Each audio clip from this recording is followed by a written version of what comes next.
Scott Avedisian, when I came here 7 years ago, really reached out to the college and in a way of saying that we needed a stronger relationship between the college and the city of Warwick. Scott likes to call me his babysitter. However, I think babysitter is a stretch. My wife and I have both known Scott for over 30 years.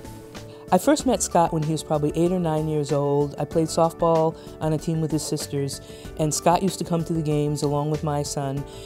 I became sort of the authority figure, more so that Scott would maybe listen to when maybe his sisters would ask him to do something. I could usually get him to do whatever it is they were trying to get him to do. So being a babysitter is a little bit of a stretch, but Scott to this day still refers to me as his babysitter. As a young man, he's still an old-timer in that, and I think he gets that from his work over the years with the late Senator John Chafee, for whom both Scott and I worked at various times. I think that's a quality that's sorely lacking in Rhode Island. Scott and I have become great colleagues and friends. Probably about 2 weeks after he started, I came in for a meeting, and he held up a file folder, and he said, "This is the relationship between the college and the city." And he opened it up and it was empty, and he said, "And that's not right, and we've got to change this."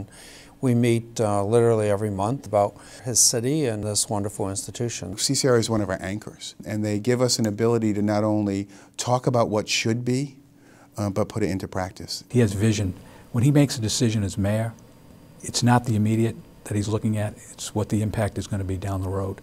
And I think that's probably the mark of a real strong and good leader. He has so much expertise in the area of finance, fundraising, budgets, community service. He knows the community very well. If you look at the number of people who are somehow impacted by CCRI being here, whether it be people who are students, the employees, the shop owners nearby that experience great spin-off from the amount of traffic and the number of students that you have here. When you add all that together, it is an incredible, strong impact that CCRI has on the city of Warwick. He gets excited about the Community College of Rhode Island. He sees the benefits of it and has promoted us at every corner of the state that he possibly can. I think the more positive reinforcement we can give about CCRI being the place that people want to be and the place that will give you the training that you need to go succeed and to be able to work, live, and raise a family, I think is incredibly important. So I'd like to focus on outreach and explaining to people what we really offer here. His vision for the city, the expansion of the airport, the station district. He's done such a great job, and he has such a great vision for this city.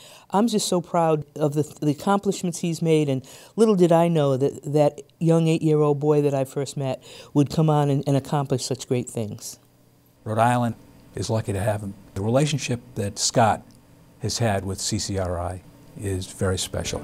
I know how much he appreciates the great work that CCRI performs. It's a jewel within the city of Warwick. Scott knows that. His relationship with Ray DiPasquale is second to none. I mean, that's the kind of working together that we so desperately need more of. Scott is an embodiment of that. He can agree with you and he can move forward, or he can disagree, get on to the next subject and move forward. And that's critical to the state's future, and that's what Scott's all about. Now that Scott has become part of our foundation board, we're looking for great things from him. We think he's going to be able to open doors for us and continue the wonderful relationship. So it really is a true celebration, and Scott, thank you for all you do for the Community College of Rhode Island. Scott, I love you, and you certainly deserve this award.